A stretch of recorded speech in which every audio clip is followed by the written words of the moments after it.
Hare Krishna, everyone.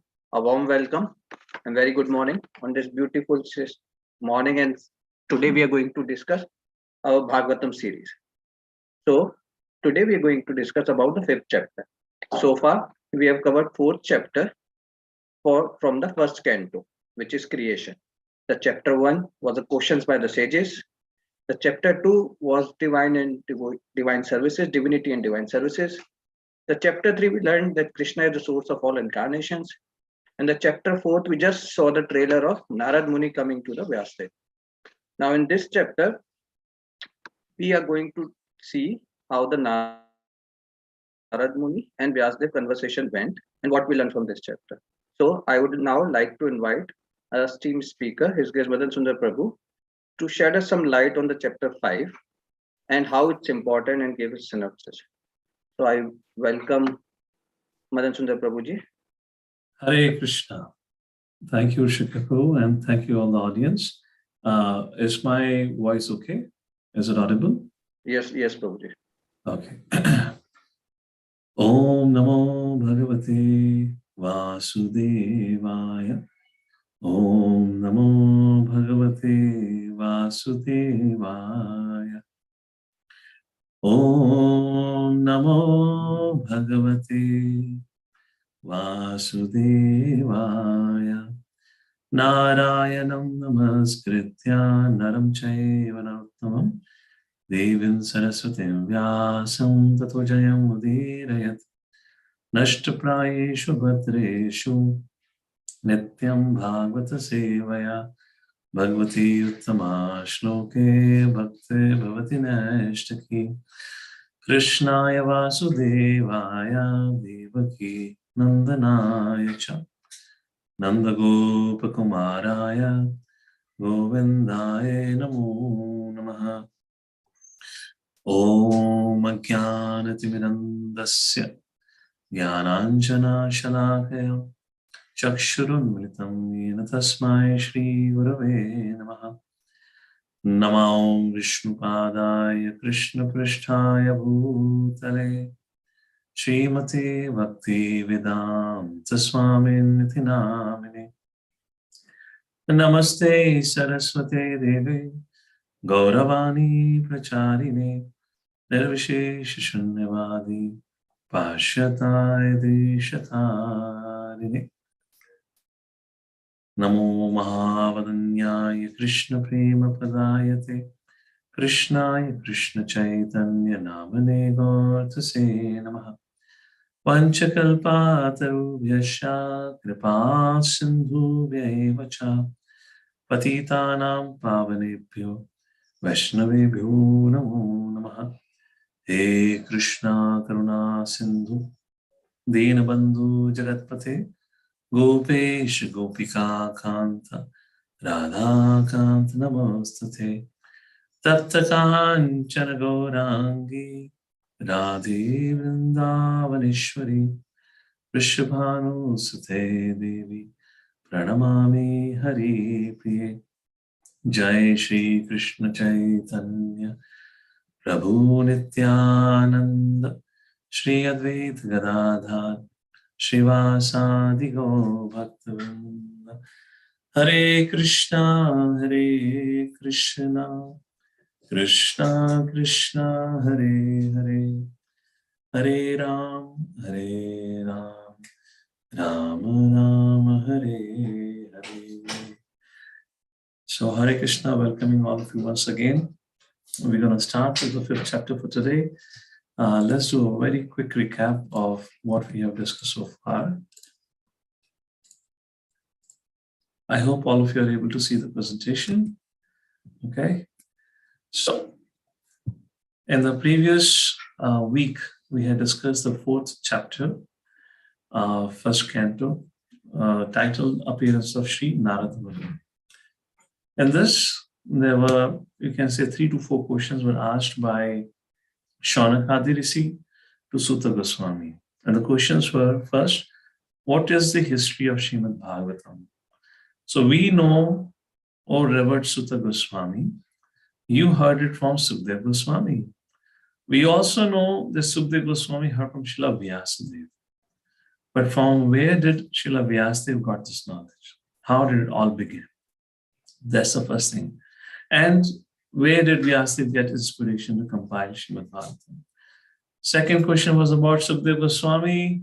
How did the Hastinapur citizens receive him? Why, who would not stay even at anyone's house for more than, let's say, half an hour, approximate duration, I'm saying.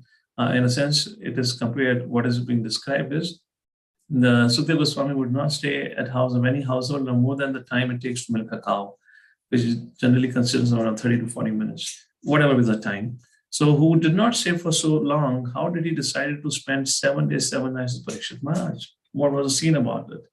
Third question, birth and activities of Parikshit Maharaj, and where did the meeting take place? So after these questions were asked, in the 4th chapter we saw, Sutta Goswami began to speak and he began to answer. I'll give the answer to the first question, where he describes that how at one point of time, Srila Vyasadeva, foreseeing the future, understanding what's going to happen in Kali Yuga, people will have less intelligence, less memory, less duration of life, there will be quarrelsome, etc., etc. For them to remember the scriptures will become very, very difficult. And there may be chances a lot of interpretations and misunderstanding. So he decided to write everything. So Vyasadeva divides the Vedas in 4 Vedas, Rig, Sama, Yajur, Atharveda, and appoints his disciples as a chief caretaker of that particular Veda. And now they have to promulgate or they have to promote that Vedic education among their students. Despite writing everything, as much as after writing whole of Vedas, he even wrote Mahabharata, which is said to be one of the longest texts, have more than 1 lakh verses. After writing this whole mammoth Mahabharata, and his objective of writing Mahabharata was less intelligent people, let's say of the Shudra class, etc., will not be able to understand even the written Vedic form or Vedic scriptures because they're not that easy. It requires a certain class of people, the level of intelligence to be able to comprehend Vedic scriptures. So he wrote whole Mahabharata in the story format where the principles of Vedic scriptures were delineated through the lives of different characters as it happened at the time of Kauravas and Pandavas. So he thought, I have done everything that I wanted to do. Yet Srila Vyasadeva was not satisfied. He was sitting at the bank of Saraswati and was pondering, what is the cause of my dissatisfaction? So I would like to make an analogy here because this is a very, very important discussion which we are about to get into it. So let me ask this question to all of you. If in case all of you can raise your hand and reply to it. And my question to all of you is, when we were child, and I'll request if people can have the cameras on, at least when the time we're interacting. When we were a child, we were told, when you grow up, you graduate from college, you'll make money, then you can buy all the happiness you want to buy. How many of you have heard something like that? And you'll be happy. Yes? No? Yes. Correct? That was what I was told. We grew up, we went to college, we struggled through the college life with this hope that after I graduate, I'll have a job, dream job, then a dream girl, and a dream manager, and maybe a dream car, and maybe a dream apartment, whatever you want to call it. Fine. We went ahead with that. And as far as I see on the screen, all of you look like in your mid-30s, if I'm correct, maybe a little elder than that. How many of you say you are still searching for that elusive happiness, which was promised to us since our childhood? Please raise your hand. How many of you are still searching for the happiness which was promised to you in your childhood? So in other words, it's just like, how many of you have sat in your balcony, looking up in the sky? Where when I get that happiness? Have you done that? Please raise your hand. How many of you have done that? Are you in balcony, veranda, wherever? And looking out in the window thinking, when will I ever be happy? So that's what exactly is going on with Vyasadeva. Now, I just wanted to make a parallel here because, as I said, this is a very, very important discussion. I want you to understand how what's going to happen in the 5th chapter is directly relevant to our life. Now, you have got everything. You have got your dream company, you got your dream girl or dream man, you got your dream kids, whatever you want to call it, your kids, you got your apartment, you have paid off your loans, yet the happiness is elusive.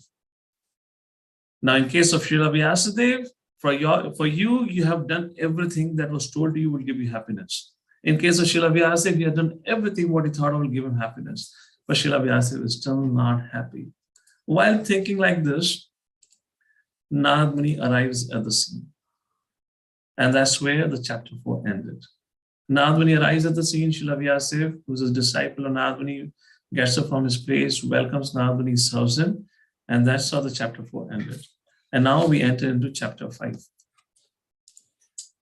Chapter 5, Nagmuni will begin to speak to Vyasa. We'll take a look. So chapter 5 largely have these 4 levels of discussion. I'll read out what's the 4 level of discussion, but I'll divide the whole chapter into 3 sections to make it more simple. So the flow of discussion is Nagmuni begins to inquire from Vyasa about the cause of his despondency. Then Nagmuni, as an expert spiritual master, diagnoses it. And then, to give an example of his own previous life, how he became a successful, you can call it a sadhaka devotee or a siddha, like Narada Muni, he gives his own life. And then finally, Nagmuni gives his conclusive advice to Srila Vyasa. All right. So that's it for the presentation. Now we'll talk straight. So I would say in the 5th chapter, there are 3 levels of discussion. The first level of discussion is, just like all of us are trying to search for happiness. And why are we all searching for happiness? Just because that's our nature. Sat Chit Ananda. We need happiness, we need bliss, and we're always hankering for it. So similarly, Vyasadeva was hankering for it, he was not getting the satisfaction, and then Nagmuni comes. Even Vyasadeva, who is actually an incarnation of the Lord, he is not Jiva Tattva, he's directly a Vishnu Tattva. This particular Vyasadeva who appeared, even he needed a spiritual master. So Prabhupada explains in the purport, we'll see when we go through verses by verses. Prabhupada says, because this is done just to set an example for all of us, that all of us need a guiding hand, a spiritual master. So now all of you may have a wonder, who is a spiritual master? So then Vyasadeva selected Nagmuni as a spiritual master because of 2 particular qualifications. That also we'll see. So you have an answer who can be a spiritual master. So first is search for happiness, first level of discussion. And despite making all our material endeavors, we cannot find happiness. Then Nagmuni diagnoses and he gives the exact reason why you're not happy.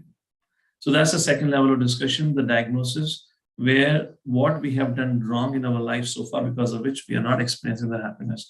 And the third level of discussion is, how can you actually attain that happiness and what we need to do so. So let me ask this question to all of you. How many of you are excited to know how can you really become happy? Give me a raise of hand. So I know our students are actually participating and are conscious about becoming happy. Okay, great. So, that inspires me to speak further, because I can't see all of you. I'm speaking to a camera, so at least the little interaction, I understand what's going on. Okay, Shikhar Prabhu, let's go and start sharing your screen with Vedabase. So, as I did last time, I'm not going to go with the presentation, too much of presentation. We're going to go through verses by verses, and I'll help you understand the verses also, as far as my limited Sanskrit knowledge allows me to do so. And we'll take a look that way, okay? So text number 1 will recite Sutavacha. By the way, this is a little long chapter, so I might a little bit hurry up in certain sections, okay? Shikhar Prabhu, you want to increase your size of your screen. Kindly zoom in. And for a quick change of verses on the browser itself, you can write down the verse number, on the browser link, you see 151. There only if you change it, it'll be quick to change the verses. All right, fine, little more bigger. Okay, Sutavacha Athatam Sukamasina Upasinam Rashava Devashi Praha Viprashim Veena-pani Samayan Iva. Sutta Goswami says, Vishwanath Adirishi, Sri Nagmuni arrived. How did he arrive? He did not arrive, or he did not came alone. Veena-pani. Veena-pani means he was carrying a veena in his hand. Samayan Iva. Samayan means he had a smile on his face. Now, why is Nagmuni smiling while Vyasadeva looks depressed? Now, that's an interesting question. Similarly, Lord Shri Krishna was smiling when Arjuna was depressed. Now, if you a little bit compare the situation of Arjuna with the situation of Vyasadeva, now Arjuna had given a lot of arguments on why he should not fight. Here, Srila Vyasadeva have actually thought writing all the scriptures and presenting in a certain manner would be beneficial for the human race, for all, and also for himself, but that did not happen.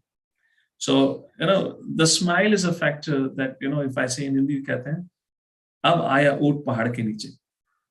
Which means if Nagmuni would have appeared before and have advised Vyasa to make certain changes, of course Vyasa would have done it. But I'm just saying, then maybe Vyasa would have thought, oh, maybe, my spiritual master does not understand the practical problems of life.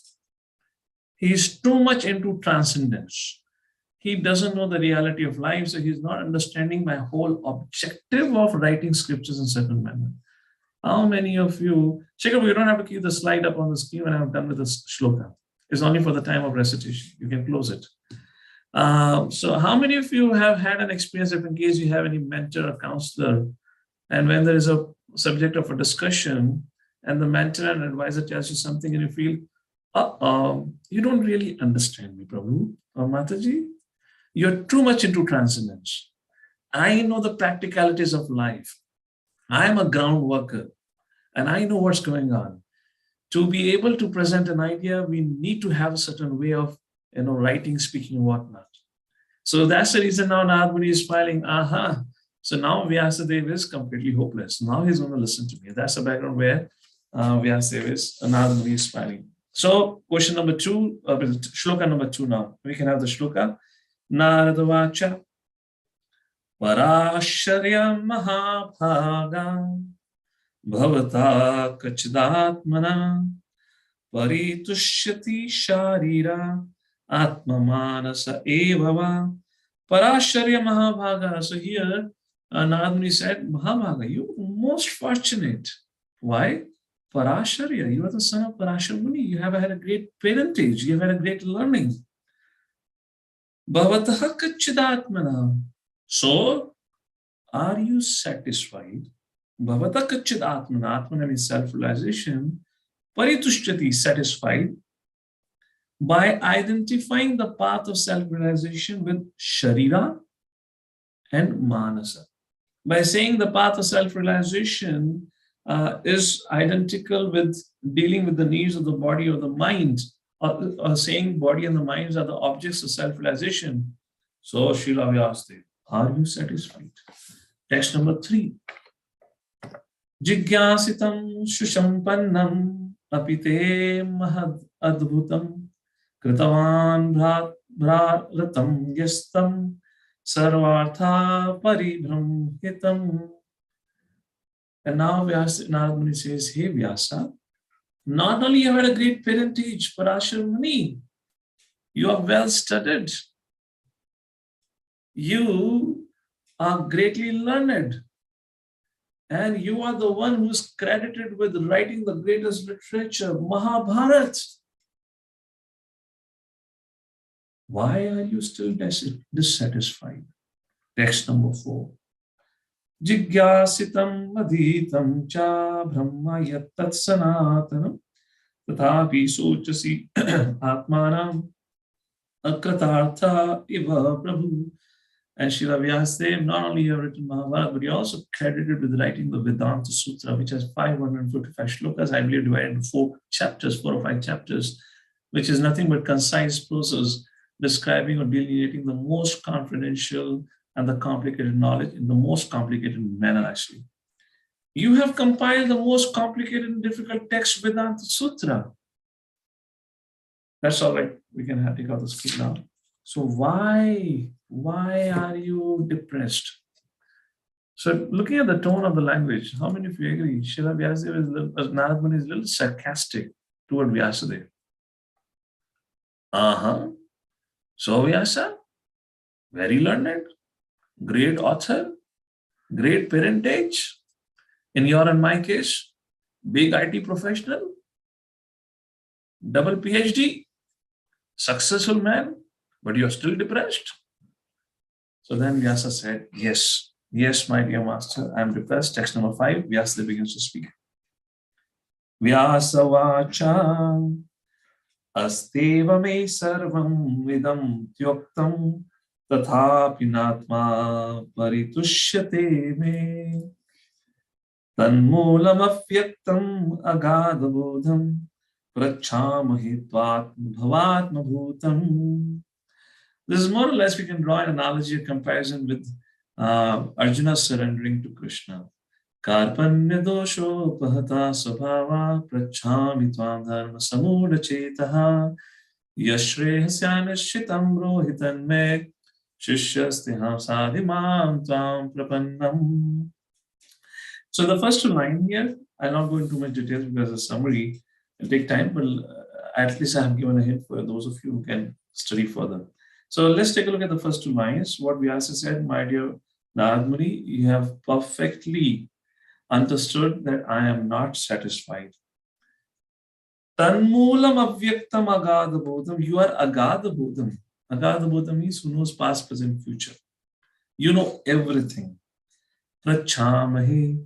Therefore, prachama. Prachami means prashna. Therefore, I ask a question to you. Why I asked a question to you? To Atma Bhava. Atma Bhutam. Atma Bhava means you are self-born. You are not created by any mother or father. You're self-born. He's a Manasik Putra, we read in the 3rd canto of Srimad Bhagavatam. Atma Bhutam, Atma Bhava, Atma Bhutam. Like this, that's all right. Like this, our Vyasadeva addresses Nagmuni. And if you take a look at how Arjuna says to Krishna, Yashrehasyan nishitam bruhitam me shishyastiham sadhimam tvam prapannam. My dear Lord, Yashreha, you tell me what is the best for me. Yashrehasyan nishitam bruhitam me. Please tell me what is best for me. Shishyastiham sadhimam tvam prapannam. I accept you as the Supreme Personality. I accept you as my spiritual master.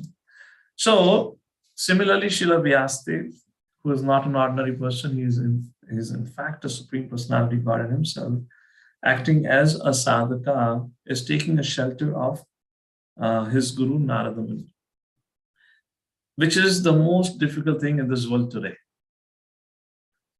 That was shloka number 2.7 from Bhagavad Gita, which I just recited here. In Bhagavad Gita, chapter number 4. Okay, let me ask this question to all of you. Let's have a quick little interaction. By the way, how many of you have read Bhagavad Gita? Many would have read, right? Isn't it? At least would have heard. So, Lord Shri Krishna talks about sacrifices in 4th chapter, verse number 24 onwards. Sacrifices for the purpose of achieving transcendental knowledge. Chapter 4 is transcendental knowledge. For brahmachari, there's a particular sacrifice. For grihastha, there's a sacrifice. For vanaprastha, sannyas, for everyone, there's a particular sacrifice. And then Krishna says, the greatest sacrifice. What is the greatest sacrifice which is common for everyone? It doesn't matter you're male, female, child, old man, educated, uneducated, whatever you are. What is the greatest sacrifice? Well, the tricky part is Krishna does not explicitly state it. Srila Vishnu Chakravarti Thakur writes in his commentary, and we discuss that when we study Bhagavad Gita. What is the greatest sacrifice? And the greatest sacrifice is, Krishna answers in the 4th chapter, verse number 34. Tadvidhi pranipatena pariprashnena sevaya uptekshanti te jnanam jnaninas tattvadarshina. Now, what does it mean by greatest sacrifice? Tadvidhi pranipatena pariprashnena sevaya. To accept a spiritual master, to accept an authority, is the greatest sacrifice, and the sacrifice is of the ego. How many of you agree that is the most difficult thing to do? Yes or no? You can give charity of your wealth. A brahmachari can lend his ears to hear scriptures. Vanaprastha can give up the comfort of his life. Sannyasi can renounce everything. But the greatest sacrifice is to sacrifice one's ego. One's identification with his mind, saying that I know the best. And the fear of taking guidance. How many of you agree we have these two problems? I know the best, and second is fear of taking guidance. So that's what is called as a great sacrifice. And here we can again learn a beautiful lesson from Vyasadeva. why this whole pastime is enacted to help us understand how actually it is so essential to work under guidance. The subject of guidance is a big subject, but we'll move forward to the next look at text number 6. So now many times people ask the question, how do I know who is qualified to guide me? Who is the best guide for me? What is the qualification? Text number 6 gives you the qualification. Savai bhavan veda samasta guhyam upasito yat purusha puranaha paravaresho manaseva vishwam sarati avati yati gunera sangaha. Savai bhavan veda samasta guhyam. Very first qualification, Vyasadeva says, why I accept Nagmuni as my spiritual master? Bhavan Veda Samasta Guhyam, you are very well learned in Vedic scriptures. Samasta Guhyam, you're not only learned, you also understand how to apply the Vedic knowledge. Samasta Guhyam, the confidential knowledge. First. Second, Upasito. Upasita means Upasana, which means worship. Upasito yat Purusha Purana. Whom do you worship? Purusha Purana, the Supreme Personality Godhead. And who is the Supreme Personality Godhead? Paravaresho manaseva vishwam srajati avati atti gunera sangha. The one who is srajati, who is the creator, who is the maintainer, and who is also the destructor of the material world. To that Supreme Personality Godhead you worship. The two qualities, you're well learned in scriptures. And second is you are a upasaka or the Supreme Personality Godhead. Text number 7. Tvam paryatan arka iva trilokim antascharo vayu ivatma sakshi paravare brahmani dharmato vratehe snatasya menyunam alam vichakshuva. And now the another set of qualification. Now that's very difficult for anyone to have it in general or even for great personality. But yes, actually spiritual master, bona fide spiritual master can have that. The principle which is discussed in the text number 7 is Tvam paryatan. Paryatan, you understand? It's a, you many times use in Hindi also. Paryatan means just to travel. Araka. Araka means sun. Eva, trilokim, just like a sun travels in all the 3 worlds. 3 worlds means the lower, the middle, and the upper planetary system. Tvam paryatan. You also travel like the sun in all the 3 worlds. Not only you travel outside. Antascharo vayu rivatma sakshi. Vayu is air, which is, our body has prana vayu, those airs are there. So like a vayu, antascharo, you're also present within me. Ivatma sakshi. You are sakshi. And who is a sakshi? Paramatma is a sakshi. In other words, he's saying, like a Supreme Personality Godhead, you're present outside of me, present within me, like a Paramatma, you know everything. Because you, therefore, in scriptures, I believe some of you would be aware, Guru, another terminology for Guru is Chaitya Guru.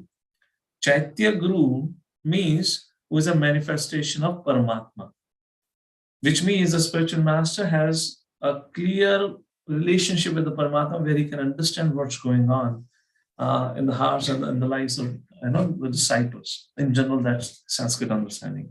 Fine. So then he says, Paravare Brahmani Dharmato Vrate Snatasya Menyunam Alam Vichakshava. Because you have all this qualification, I'm pretty sure you're an expert physician and you can definitely identify the fault within me. Text number 8. Srinarada. And now Nagmuni speaks. Bhavatanudita prayam yasho bhagavato amalam yenaivaso natushyeta manyata darshanam akilam. Manyata darshanam, according to me, manyata darshanam, according to me, Nagmuni says to Vyasa, Bhavata anudita prayam. Bhavata, by you, anudita prayam. Anu means very small, right? Anudita prayam, to glorify. You have just not glorified. Who would have not glorified? Yasho bhagavato amalam. Yasha, you have not glorified the Yasha of whom? The Bhagavan. Who is that Bhagavan? Who is amalam, who is spotless character. You have not sufficient. It's not that Nagmuni is saying you have not. But he's saying anudita. Anudita means you have not sufficiently glorified Bhagavan. Yenaivaso natushyete, therefore natushyete, therefore natushti, therefore you are not satisfied. All right, we can take the slide off. So therefore, you're not satisfied. So then Vyasadeva, Vishnu Chakravarti Thakur and Srila Sanatana Goswami in the commentaries, right? Vishnu Chakravarti Thakur particularly mentions this. Then Vyasadeva began to ponder. He said, my dear Gurudev, wait a second. That's not the fact. I indeed glorified the Lord. I have spoken about the glories of the Lord in Skanda Purana, Padma Purana, and so many other places. And now, text number 9 is a response to this thought process of Srila Vyasadeva by Narada. What does Narada say in text number 9? Yata dharmadayaschartha muni varyanu kirtataha na tatha vasudevasya maimahi anuvarnita. Hey Vyasa, yata dharmadayaschartha. Cha artha. Dharma adyaschartha means purushartha. Purushartha means dharma, artha, kama, moksha. Hey Vyasadeva, what have you indeed done is you have actually, Muni, O Vyasa, I'm focusing on the second line right now, Varya Anukirtata. Varya Anukirtata means repeatedly, again and again you have glorified Purushartha. Na tatha Vasudevasya. You have not glorified Vasudeva like that. Mahima Anuvarnita, whose Mahima must be sung. You have not glorified him, rather you have more explicitly glorified the Purushartha. All right, we can pick up the slide. You have more explicitly glorified Purushartha. For an example, what it means to us and what Srila Vyasadeva is trying to tell through this. Please try to understand. Vyasadeva, Nagmuni is saying, Vyasa, people of this world are already attracted to sense gratification. And on top of it, you have spoken so much about sense gratification. So if they're already attracted to sense gratification and you speak about sense gratification and between that you little bit speak about Krishna, how would they ever understand about Krishna? Making sense? No? Let me give you an example. Imagine all of you are attending Bhagavatam class. And sometimes we do have a drowsiness. Nidra Devi is extremely pleased with Vaishnavas or the aspiring devotees. They have extra privilege of Nidra Devi's blessing. Although we never ask for it, but we do have it. So imagine you're attending a Bhagavatam class, or let's say you are a speaker for that reason, or either way, student or speaker.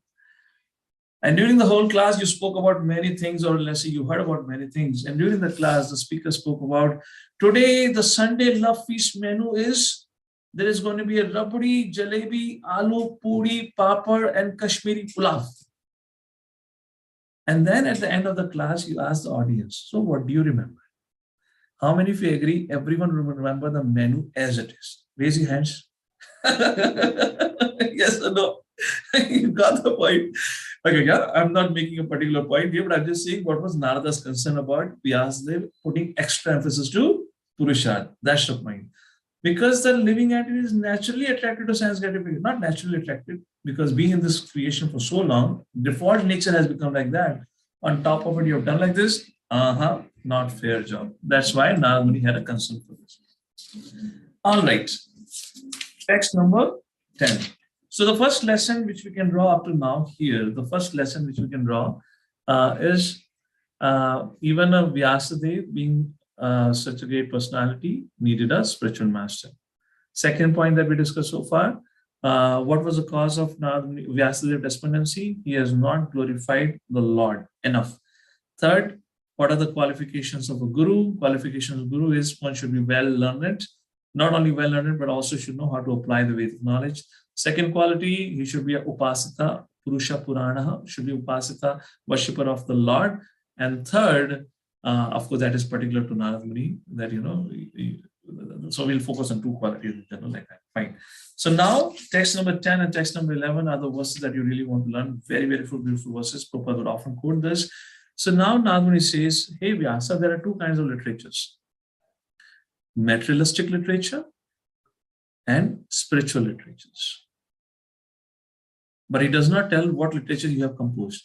That's for us to think about. But materialistic and transcendental. So what is the quality of materialistic literature and who is attracted towards materialistic literature is a discussion in the 10th verse. Let's take a look.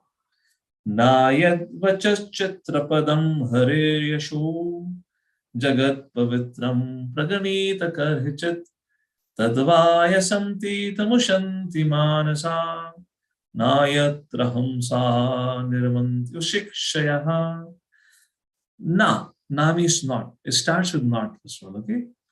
Vachas means vachan, the words. Chitrapadam. You can compose a poetry with the most decorative words and language.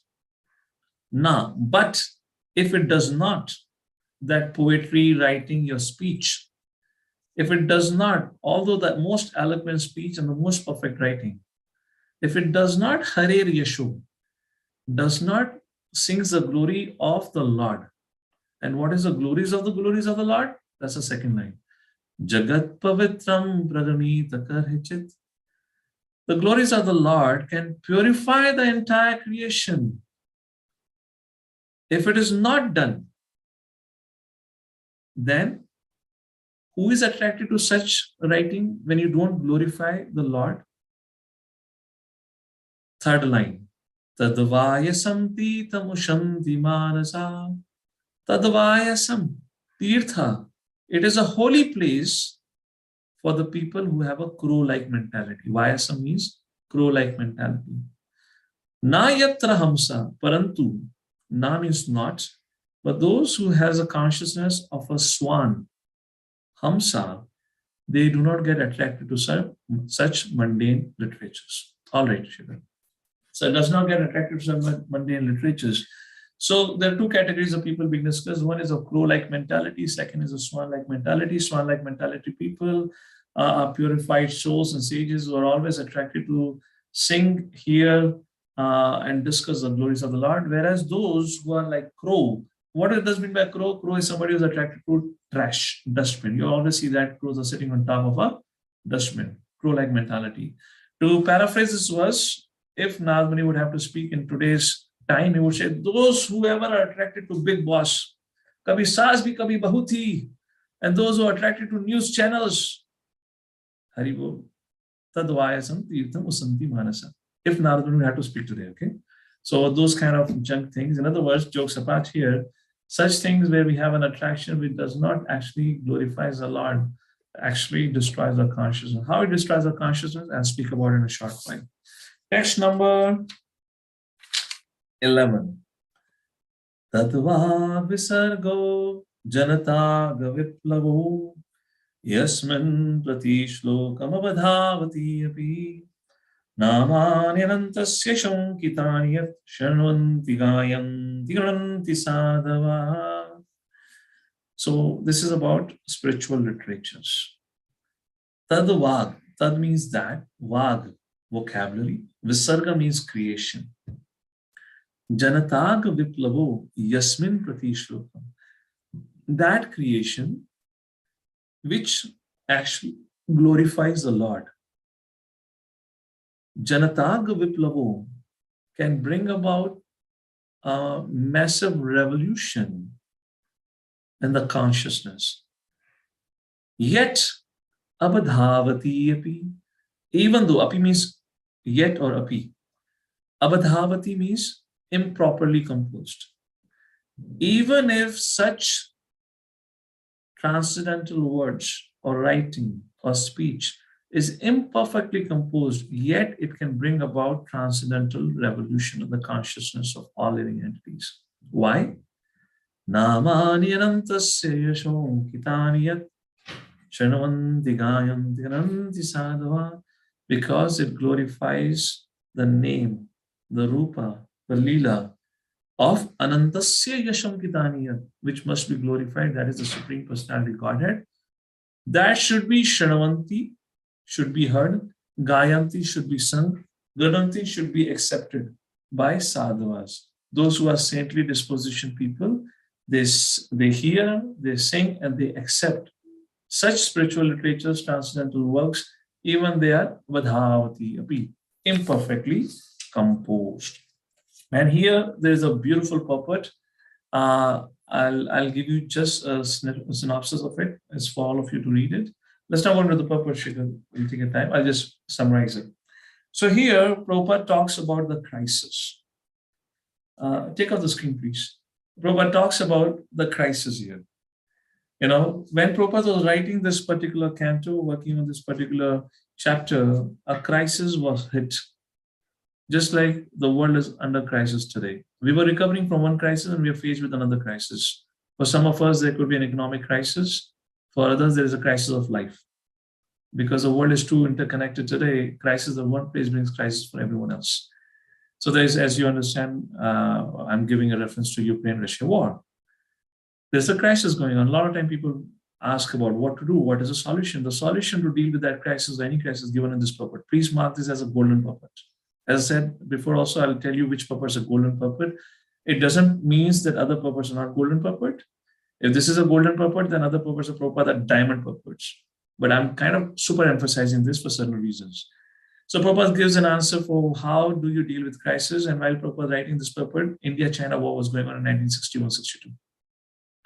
And Prabhupada writes in the purport, this country, India and China, have never ever fought in the history of mankind, but they're fighting today just because of one reason.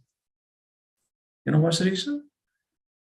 China had got communism and India had got Nehruism because both are atheistic. Because both of them have become atheists, that's the reason they're fighting today for a tract of land, which is of no use. Therefore, Prabhupada writes, there's a beautiful purport, I'm just giving you a summary. If you want to overcome all this, petty issues, misunderstandings, and fight for irrelevant issues, we have to promote and share the wisdom of Srimad Bhagavatam far and wide. Only the wisdom of Srimad Bhagavatam can remove the darkness from the heart, open the closed eyes of the living entity to the true knowledge and tell them and teach them who they are, who is Supreme Personality Godhead, what is the relation to the Supreme Personality Godhead. There is no other alternative to resolve the conflicts. United Nations or World Health Organization, etc., they are total failures. Because since the 70 years of inception have happened, never ever a single year has passed by where there had been no war. The countries who invested in that idea to create those organizations had been always in war. So that cannot get fixed unless we have Srimad Bhagavatam. That is what was worded in text number 11. Now, text number 12. Does it mean all Vedic scriptures are glorified? Just like the text number 11 glorifies, the spiritual literature. Does it mean all Vedic literatures will be glorified? Nagmuni says no. Text number 12, very important. Nashkarmyam apyachuta bhava varjitam nashobhati gnanamalam niranjanam kudhapana shashvat abhadram ishvare nachapitam karma yat api akaranam. Nashkarmyam, of course, all the Vedic literatures talks about moksha, self-realization. Api achuta bhava varjitam, but in those scriptures, varjitam means divide off. Achuta bhava, the emotions for the Lord, or the glories of the Lord. If those scriptures which are devoid of the glories of the Lord, nashobhati gnanam alam niranjanam, that's waste of time. Even if Bhagavad Gita can fall into this category. Please understand, it is very, very important from whom you hear and whose translation or commentary you read. Srila Prabhupada during his time said there are more than 700 commentaries available on Bhagavad Gita, but most of them are either atheistic or impersonalistic. Most of the commentators have actually excluded Krishna from the whole conversation. So such scriptures are of no use. Then what to speak of? Kutha punah shashvada bhadramishvare nacharpitam karma yat api akaranam. So what to speak of those who are engaged in fruitive activities? So what to speak of those who are engaged in fruitive activities is total waste. That's the point about text number 12. So those Vedic scriptures who are devoid of glories of the Lord, they're of no meaning. That is what Nagmuni said. So even those commentaries that we read, which are not actually representing the God consciousness properly, we should not read it. Therefore, Sri Chaitanya Mahaprabhu wants us to read interpretations of Vedic scriptures from Mayavadis. Text number 13. After a little bit sarcastic comments and identifying the weakness of Vyasa, now Nagmuni builds up the confidence of his disciple Vyasa by saying, Vyasa, you are qualified. Don't underestimate yourself. Atho mahabhaga bhavan amogadrik Oh, great fortunate one, Vyasa, Amogdrik.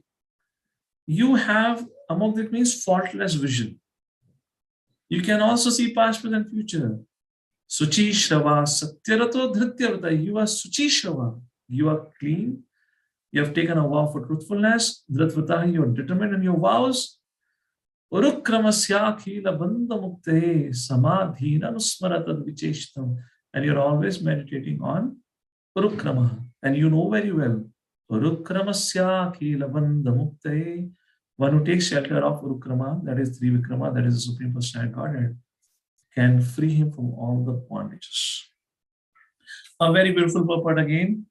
And this purport focuses on the intellectual class. The Prabhupada says there are a class of people who are hankering for knowledge. And for them, Srila Vyasadeva Nagmuni is indicating Vyasa composes literature which does two things. Compose a literature which glorifies the Lord. And what it does two things. One, it mitigates the miseries because the cause of dissatisfaction is not having a relationship with the Lord. So if you sing and hear about the glories of the Lord, you'll get free from your miseries.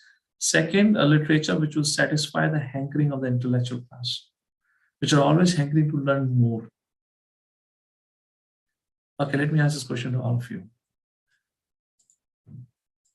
Our nature is said to be Sat, Chit, Ananda. Agreed? So, Chit means knowledge. Now, Sat means eternity. We always hanker for eternity. We never want to die. Ananda, we always hanker for bliss. How do you prove knowledge? That's our nature. Anyone would like to give an answer? If I ask you for Sat and Anand, you can easily speak. But how do you say that soul hankers for knowledge?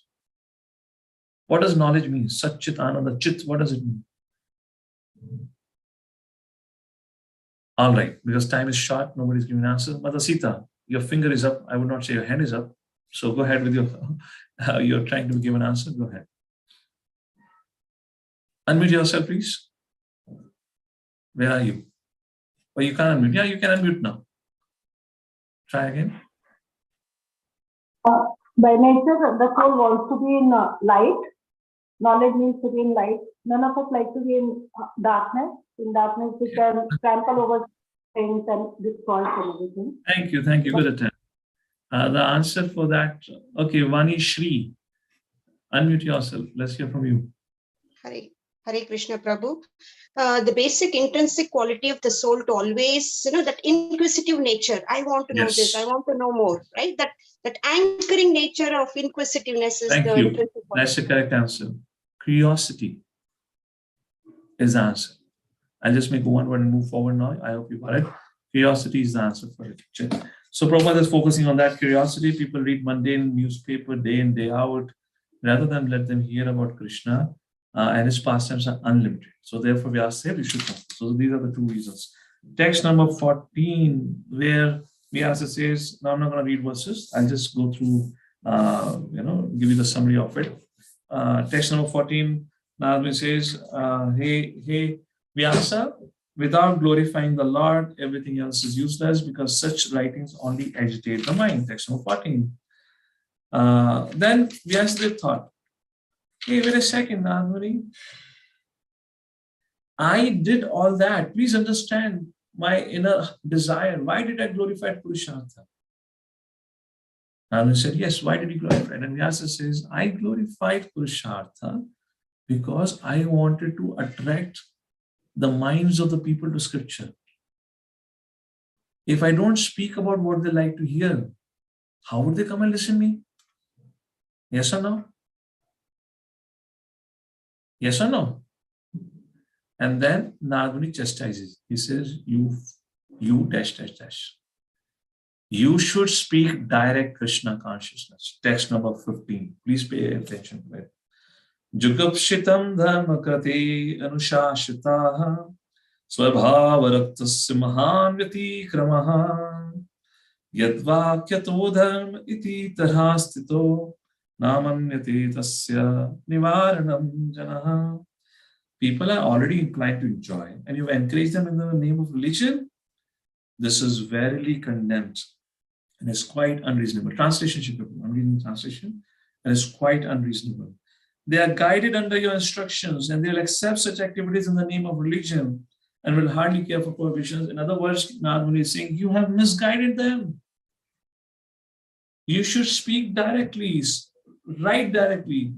Do not present secondary or tertiary religions. Therefore, Srimad Bhagavatam begins with Dharma projita katvatra paramo nirmasaram satam vityam vastavastru vasta shivadam tapa trayanamulanam.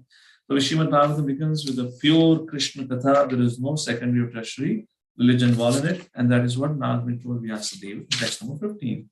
Text number 16, now Nagmuni gives instruction. Shikapu, please read out the translation. Text number 16.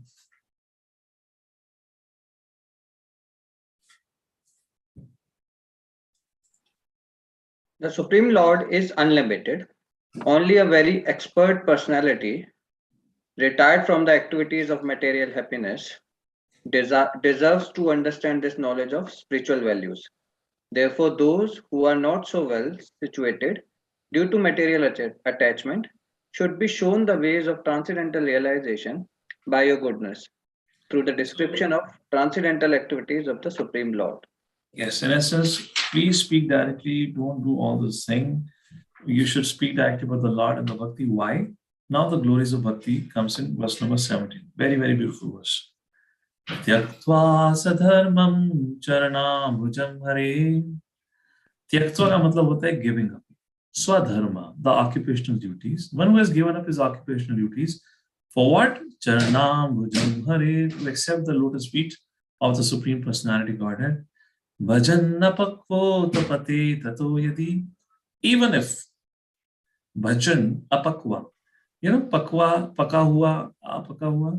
Even if one's bhajan is not mature enough, patet means patan hona, fall down. Even if he falls down, even his bhajan is not yet mature, what happens next? Yatra kava bhadram abhut amushyakim. What loss? There's no loss for such a person. Kuvarta apto avajatam sadharmata. Swadharmata, one who is performing his occupational duties to a perfection. Abhajatam, but he does not take shelter of the Lord. Kovarta apto. What artha, what benefit does he gain? So somebody could be a successful man in his material life, but if he's spiritually failure, he is ultimately a failure. But somebody may be a materialistically or material life failure, but in spiritual life he has done something, then he is a success. Why? Neha vigramana shosti pratyavayo na vityate swarupamasya dharmasya trayate. Second chapter, verse number 41, if I'm correct.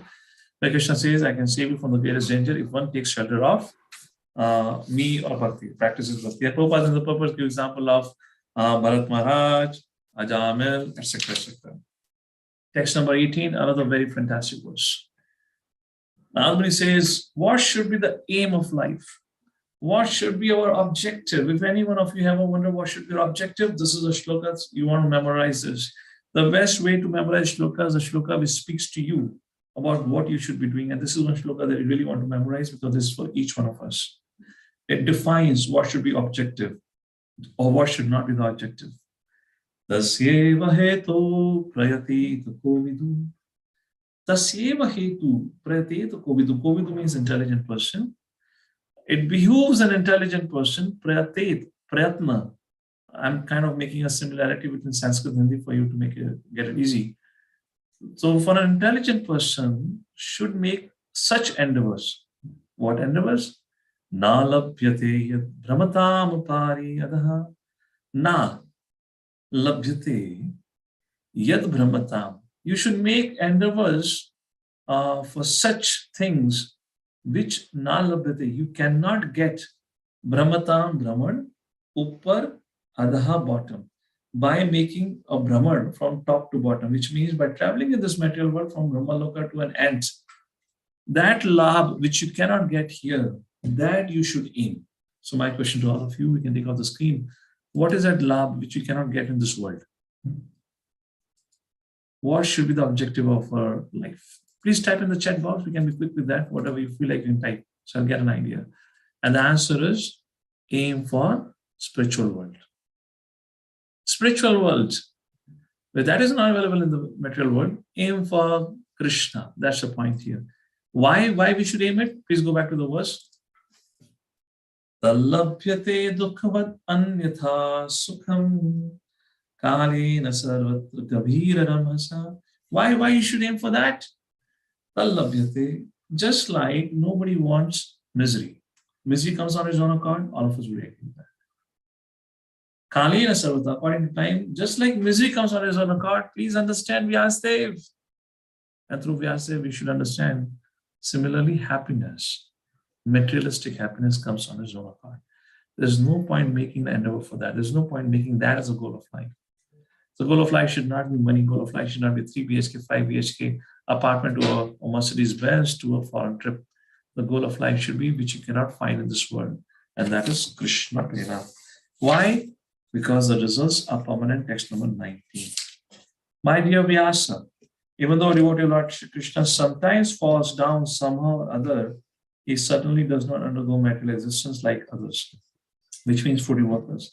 Because a person who has once realized the taste of the lotus of the Lord can do nothing but remember that ecstasy again and again, a golden puppet. Please mark it up in case you wish to. You can take off the screen now, Shri. A very golden puppet. So, Prabhupada's focuses purport on the subject matter of how to see the suffering faced by a devotee. I'll give you a synopsis, you can read in detail. Prabhupada says two things. When a materialistic gets suffering in his life, that is because of his karma. But when a devotee is faced with challenges, that is not because of his karma. Why? Because a non-devotee is anath, orphan, and a devotee is who has a nath, who has a master. Devotee has a father. Devotee recognizes Supreme Father. So just like a child is slapped by a mother or father because when a child becomes naughty, and the purpose of slapping is to bring him back to the track, isn't it? The purpose of slapping is not out of envy or to punish or to cause harm. The purpose is to bring him back onto the track. Similarly, Srila Prabhupada says the sufferings, if they arise in the life of a devotee, is to reconcile or bring him back exclusively to the shelter of the lotus feet of the Lord. And then in the second paragraph, Prabhupada raises a question. And I'm going to ask this question to all of you. So when I say a question, you can have your cameras on so you can give me a thumbs up and thumbs down quickly. And my question to all of you is, the two ways Krishna reprimands or corrects the devotees. What are the two ways? The first way is Krishna immediately interferes and punishes him by bringing in some sufferings in his life. Bankruptcy, loss of business, etc., etc. Second is Krishna lets him go on his way, and then because he's unsuccessful in his life, he takes another birth and Krishna awards him a good family, a rich parentage.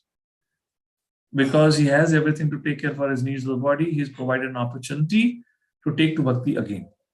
So if I ask you a question, what would you prefer? Getting a slap on your face in this lifetime, or getting a kicks of Maya and taking birth again? How many of you would like to delay for the next life? Raise your hands. Those, first of all, raise your hands for those who would like to delay it for the next life. My dear Lord, let me get new births, give me a great parentage, rich family, and let me practice. What's the problem? अभी तो आए इस दुनिया में, इतनी भी जल्दी क्या छोड़कर जाने की? थोड़ा समय और बिता लेंगे. Okay, nobody is raising a hand. So how many of you would like, my dear Lord, you kick me, you slap me, but take me back. This lifetime, nothing else. Please raise your hands. Paramatma is watching, huh? Raise your hands. I work in that fashion only. I'm going to make sure that all of you agree. So Haribola, I have taken a snapshot of you, all of you right now. So if you ever come back to me, why am I suffering? I'll tell you, because you asked for it. Right? You all voted for it. My dear Lord, you can punish me this very lifetime. I don't want to wait for next lifetime. All right. I hope the subject matter is clear. Let's move forward ahead. So as I see in the clock, it's already 9 o'clock. And as I said, this is very, very important discussion. So we are living in a democratic nation. And as a part of a democratic country, I should ask for a vote. How many of you sanction me 10 more minutes? I can take a discussion for 10 more minutes. All right. But I'm a little autocrat also. Nonetheless, I'll still take 10 minutes. All right. Okay. But all of you have already given me permission. Jokes apart. Okay. So text number 20. Nagmuni says Supreme Personality Godhead. He speaks about Supreme Personality Godhead. And text number 21, he gives him an instruction. Please describe vividly the Supreme Personality of Godhead. And then in text number 21, actually text number 21 is interesting. If you can share the translation. There Nagmuni says, hey Vyasa, you are actually a plenary portion of the Lord. You're fully empowered. And nobody else can better describe about the Lord than yourself. And text number 22, that's okay, Shikapur, that's done. And text number 22, I am not saying this, Vyasa, it is a conclusion of all the learned sages that glorifying the Supreme Personality Godhead is the actual, medicine for the material sickness. All right. Here, second part of discussion ends. So first part of discussion was, hey Vyasa, why are you suffering? You're so intelligent. Second part was when Vyasa takes shelter of Nagmuni, accepts him, said, please guide me.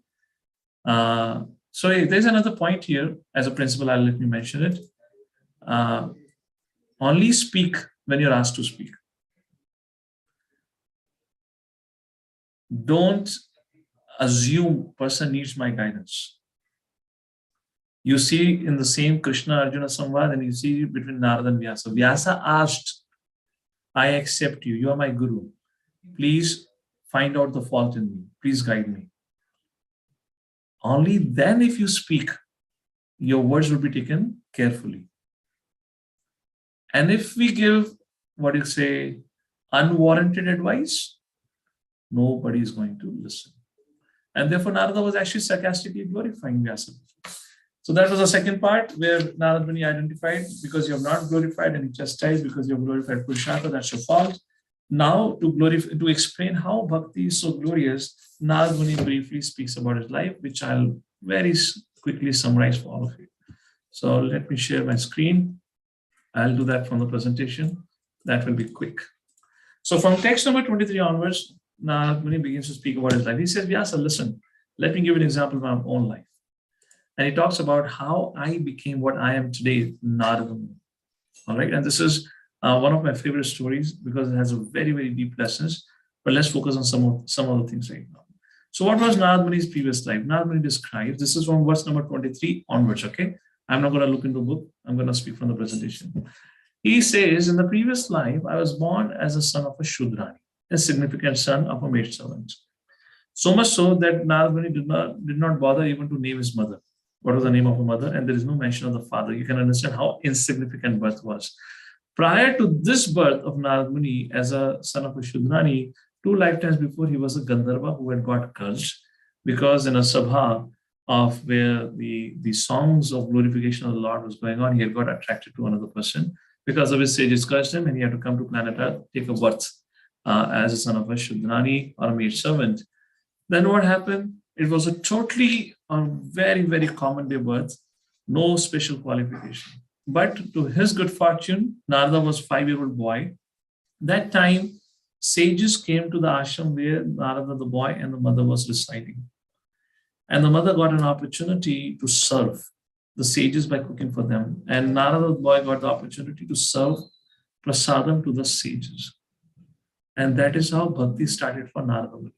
So please understand, this is the conclusion of Srila Rupa Goswami in Act of Devotion, also chapter number 3, that how bhakti starts, bhakti only starts by the mercy of the Vaishnavas, not by anything. Bhakti can only start from bhakti, not any material cause. So he speaks about it, that I got an opportunity to render personal service into them. They were unbiased and they blessed me with their causeless mercy. Although I was a small boy, I was self-controlled. I did not do prajalpa. I was not naughty or notorious. I was not interested in childish play. Srila Vaishnava Thakur writes in the commentary, that was not the case with Narada the boy before he met the sages. After meeting the sages, when he served them by their mercy, all these abhadras, prajalpa, etc., which is mentioned here, was driven away from Narada the boy. That's how he became a good boy. Then what happened? Once with the permission, Narada says, I took their remnant. And as a result, all of my sins were eradicated. All of you are probably aware of One is prasad, the offer to the Lord, and another is called as Mahaprasad. What is Mahaprasad? Which is being honored by the devotees of the Lord. Now, what it means here, just like Lord Shiva speaks to Devi, Aradhananam Sarvesham Mat Aradhanam Mat Vishnu Varatanam. Okay, anyways, the shloka which comes in Padma Puran by Lord Shiva to Sati, to Parvati, is among all the devatas, Vishnu should be worshipped, but more than worshipped, Tadiyanam, the associates of the Lord are to be worshipped, and if it is done, then Lord is more pleased.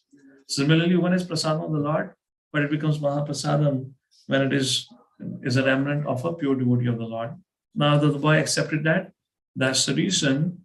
Oh, wait a second. All of you are able to see the presentation? Correct, right? Yeah, hopefully you're able to see the presentation. That's the reason he became purified. And then is mentioned in their association.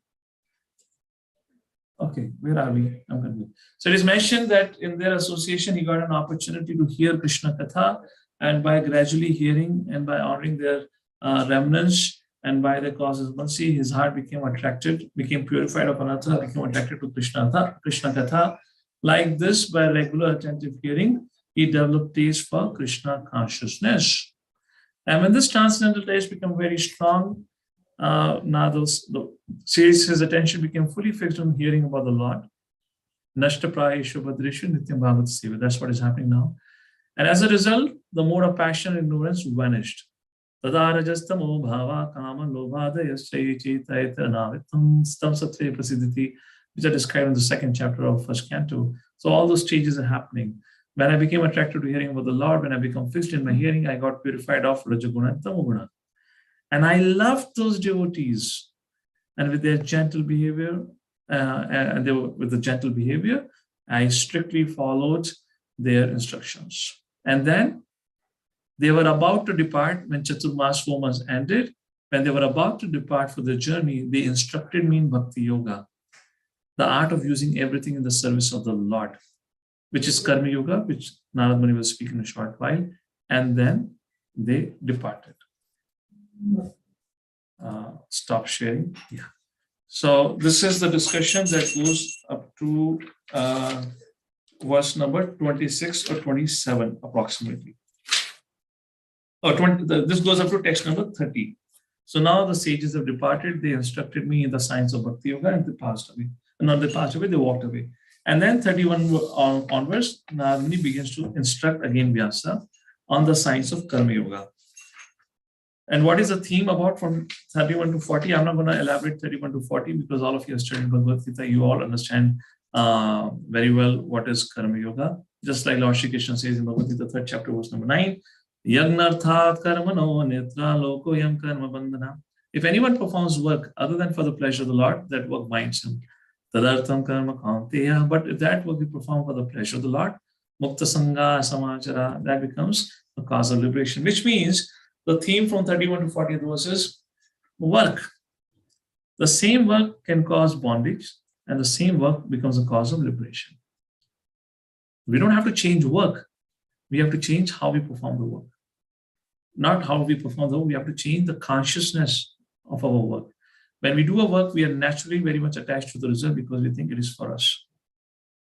But Krishna teaches in Bhagavad Gita, no, that's not yours. The results are awarded by me, and I am the beneficiary of those results.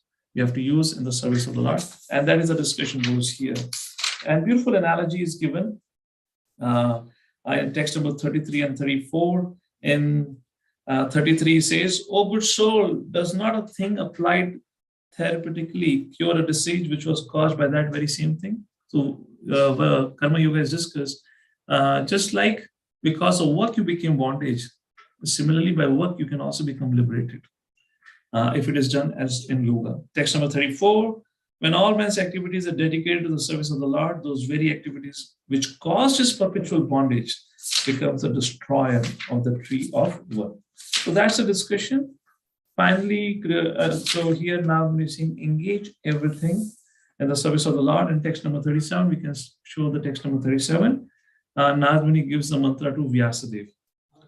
Om Namo Bhagavate Tubhyam Vasudevaya Dhimahi Pradyumnya Anuruddhaya Namaha Sankarshanaya Cha. Prabhupada talks about this transcendental mantra which was given by Nagmuni to Vyasadeva, and then he concludes text number 39. He says, O Brahmana, by my personal experience, I can tell you I was endowed with transcendental knowledge. Text number 39. And I was given spiritual opulences, and then I was given an opportunity for intimate service to the Lord just because I followed Bhakti Yoga or Karma Yoga. I do not have to do anything else. I just follow the good instructions of those pure devotees of the Lord. And then comes to text number 40, where it is said, therefore, Vyasa, concluding instruction, where he again repeats the same message, that please describe the Almighty Lord's activity which you have learned by a vast knowledge. For that will do two things: satisfy the hankerings of the learned man who wants to know more, and second will mitigate the miseries of the masses of common people, like that. And Srila Nagmuni, that's it for the screen. Srila Nagmuni says, this is from my personal experience, and I just quoted a small story to help you understand this. With this, fifth chapter ends. Quickly going back to the presentation. So this is a quick recap. What we all saw. Vyasadeva's despondency, where we learned a lesson about the need of accepting a guru. Then we talked about the qualification of a guru. And then we saw how Narad Muni diagnosed, and the diagnosis was, you are not glorifying Krishna. Prabhupada writes in the purport, transcendental chanting the holy names of the Lord, there is no restriction, prohibition, and limitation. Anyone can do for as many amount of time, for as long as he wants to do it. So it's so simple and sublime. And then Narad Muni says, please describe Krishna pastime. And to help Vyasadeva understand the importance of glories of the Lord, he tells his own life. And he says, Vyasa, I became Narad Muni because I had an opportunity to hear about Krishna Katha. And you have an opportunity to transform the life of every living entity by giving an opportunity to hear and understand about Krishna. And when you give them an opportunity by writing an exclusive literature which glorifies the Lord, then they would also become the Narad Munis. So how many of you would like to become the Narad Muni? Yes or no? Which means a pure devotee of the Lord. Do we have a raise for hand for that? And that is the reason Narad Muni quoted a story that every individual, and it's an interesting story because Narad Muni didn't have a great parentage in his past life. He didn't have any upbringing. Just because he followed the sadhus and the instructions and the path of Bhakti Yoga, he is awarded with a spiritual body. So much so when Narad Muni went to meet Ravana and told him, Ravana, what are you doing? Return back Mother Sita. Ravana became very angry. He took out his sword and he what do you call as slided through the body of Narad Muni, thinking Narad Muni will die. And the sword went through the body as if the body does not exist. Just like you're waving a flag in the air, nothing happens. And again he tried. And after a while, Ravana understood, this is a special body. And then he fell at the feet of Narada. Hey Narada, can I also get this body? Can you please tell me, how do I get this body? And Narada said, yes, please return Sita back, go and take shelter of Lord Ram, and Lord Ram will bless you once you start practicing Bhakti Yoga. And Narada Muni disappeared from there. So Narada Muni got that special privilege. He can travel all over the material world. No air ticket required, no visa required, anything. You can not only travel in planet Earth, but all over the material world and spiritual world. And Narada says, I want Vyasadeva for you to give this opportunity for everyone. Therefore, please compose this. And what is that composition which Vyasadeva composed after Narada Muni instructed him? Does anyone know what is that literature known as? Srimad Bhagavatam. Yes. Thank you. Correct. That's the correct answer. That literature is known as Srimad Bhagavatam. So with that, for today, we conclude. If is there anything for me, let me just see in the presentation. A concluding quote. How can we conclude without having concluded from Srila Prabhupada? So let me have a quote for all of you on the screen, as I have to share a screen, and here is a screen. So, Hare Krishna. So let's ask any of the audience who would like to read among the audience? Please raise your hands, and then we'll unmute you and you can read out. Mother Vasha, please go ahead.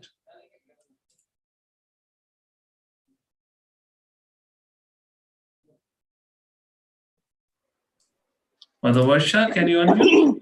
Yes. Yes. Concluding quote.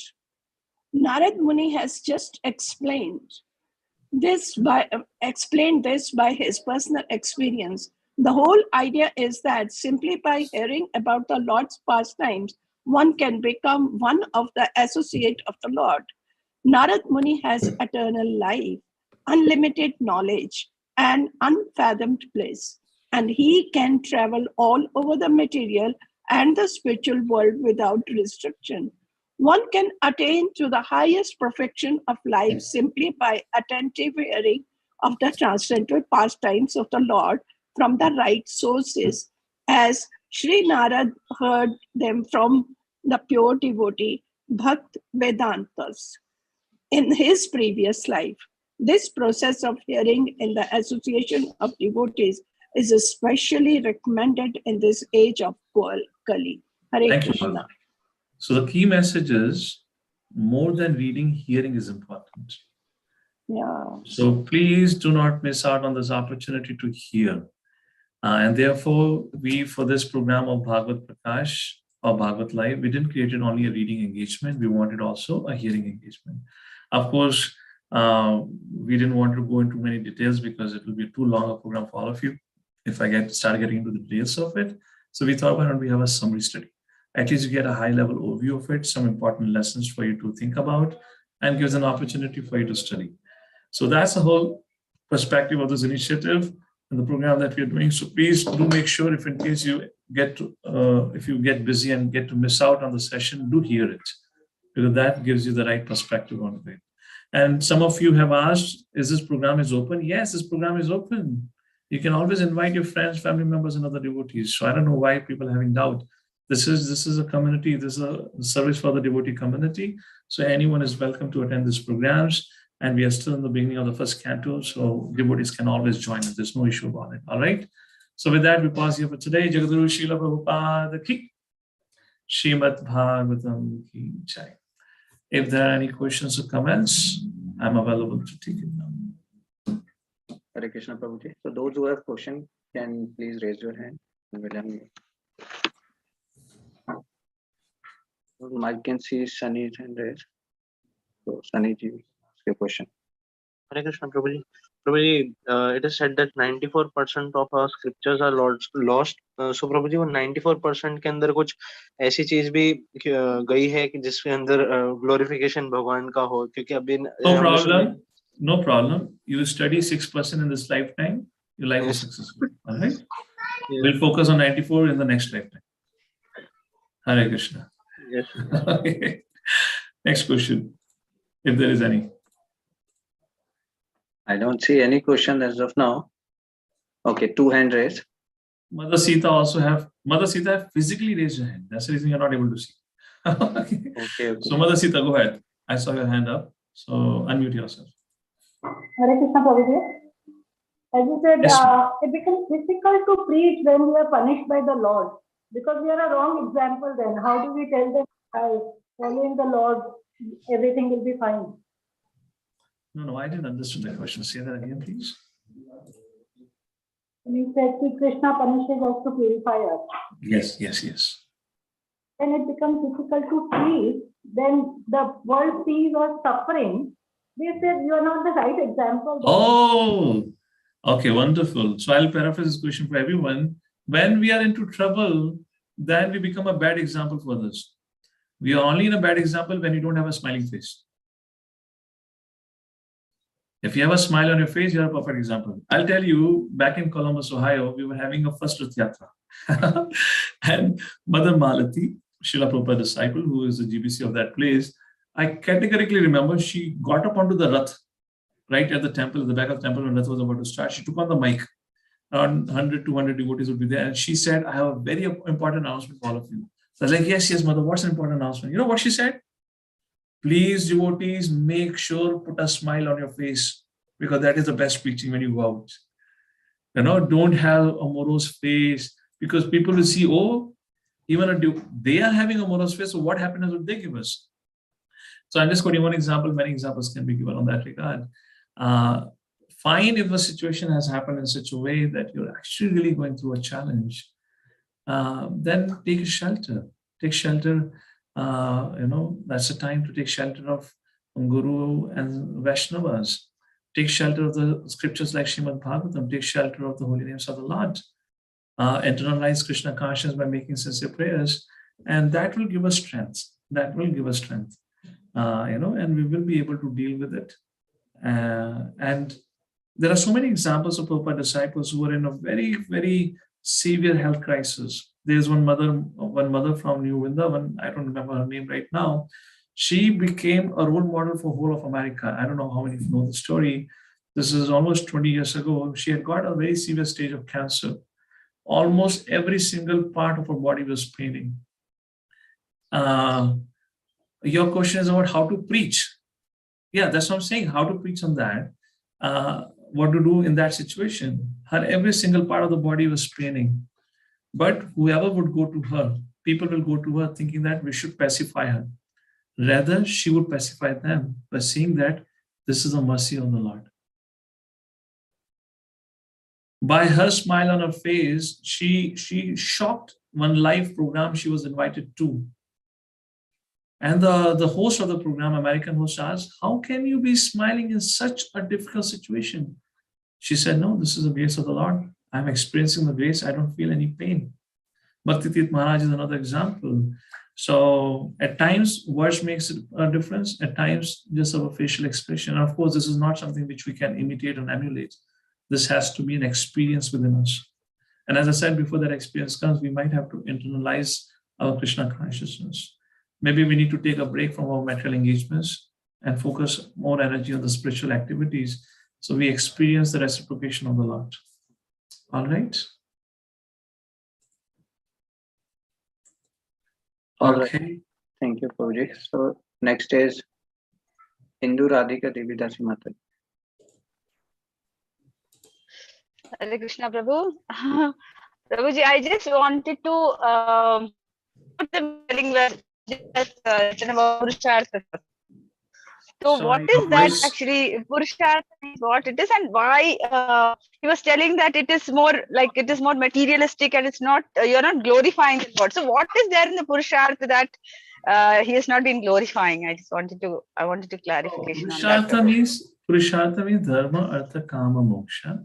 Just like if anyone has to read Mahabharata before reading Bhagavatam, he will not be able to take to bhakti. It will be very difficult. Because the way Srila Vyasadeva have described about Mahabharata, is all about, is all about crisis and dealing with the crisis. And, is all about politics, is all about familial conflicts and whatnot. And then at the fag end of life, you see Yudhishthira is retiring and going to the forest.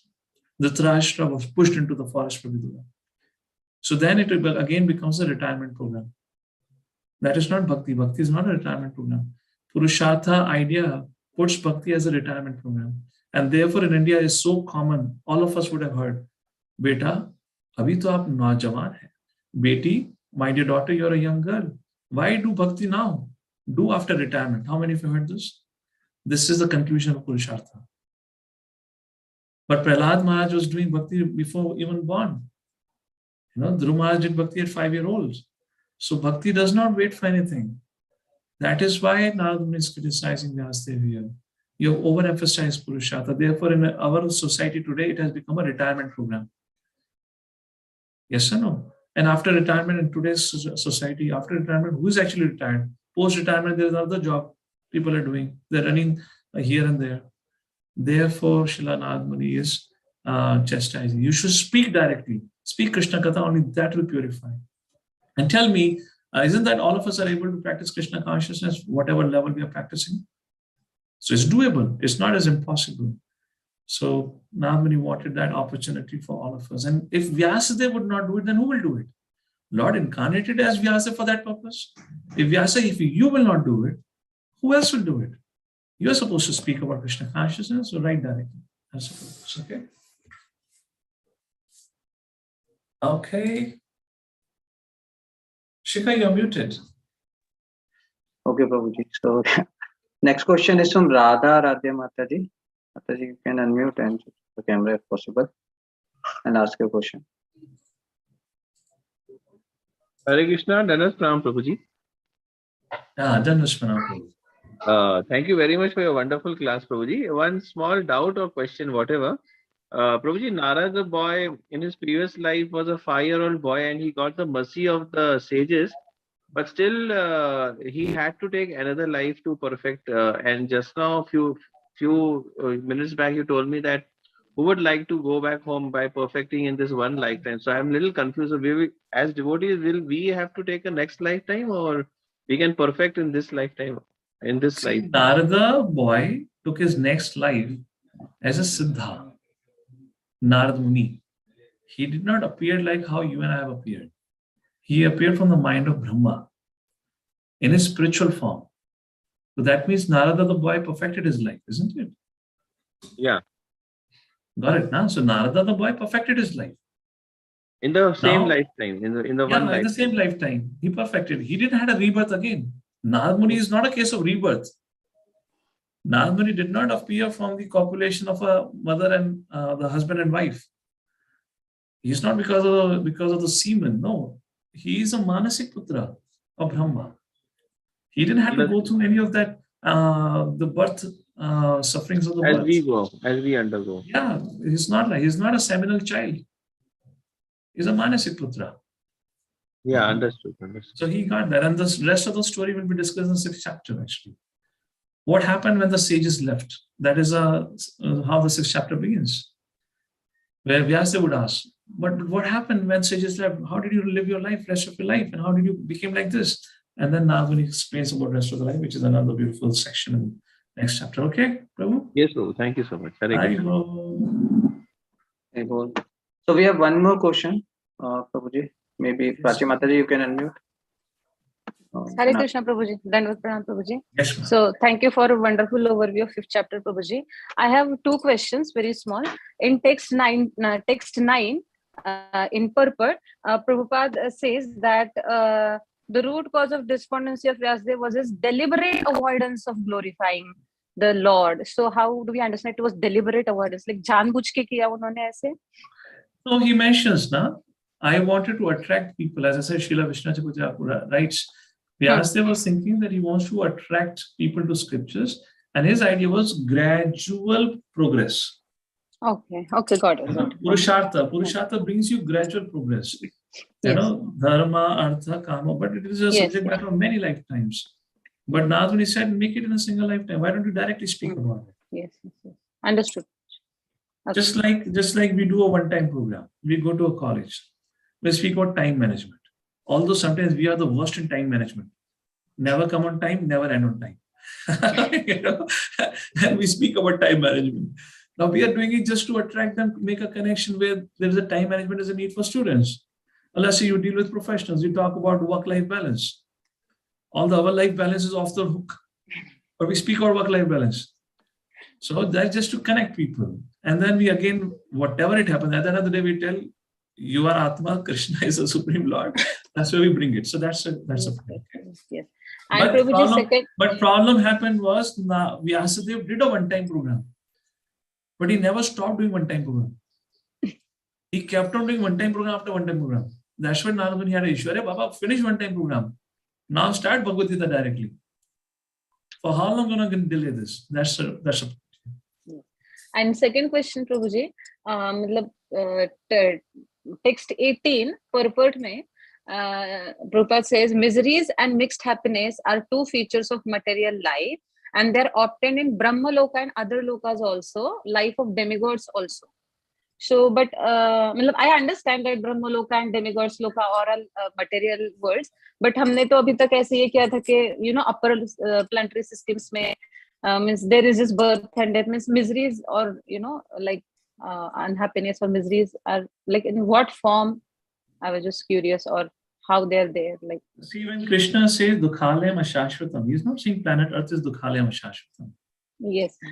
That's the whole matter. Yeah. So, And Devatas have so much issues. They have a far greater problem. It's not the Ukraine and Russia crisis happening here. Ukraine-Russia crisis keep happening between divine and demoniac. Srimad Bhagavatam is filled as numerous stories of when the demons attack the Devatas and Devatas running for their life. And they run to Brahma. And then Brahma is troubled. Because after all, everyone is his child. And then Brahma is troubled. Then Brahmaji goes to Shiradaksha Vishnu. And sometimes Brahmaji gives wrong wounds. In the case of Hiranyakashipu, then Narasimhadev chastised. Ek baar bol raha hu, aakhri baar. Agli baar nahi hone ka. Give your blessings carefully. Then Narasimhadev chastised Brahmaji. That's a problem, right? So yes. like that. And ultimately, the greatest problem is not Nitya, is Anitya. Whatever Yes. position you have is not eternal. Like that. Okay? Yes. Okay. Thank you, Prabhuji. Thank you so much. Hare Krishna. So, Shikhar Prabhu, have I taken all the questions? Yes, Prabhuji, it seems, yes. Taken over. All right. So, thank you to our host and thank you to each one of you who I can see the names only. So, all of you seemed like an impersonal Brahman. I'm having some experience of Brahman realization right now. So fine, but nonetheless, thank you all for joining in. Next week, chapter 6, His Grace Reprimands Prabhu will speak in English, and for Hindi, His Grace Savalakshan Prabhu, although I have not yet told them, but I hope they would definitely do that as part of the schedule, okay? Thank you, and have a wonderful Srimad Bhagavatam reading week. Guru Srila Prabhupada ki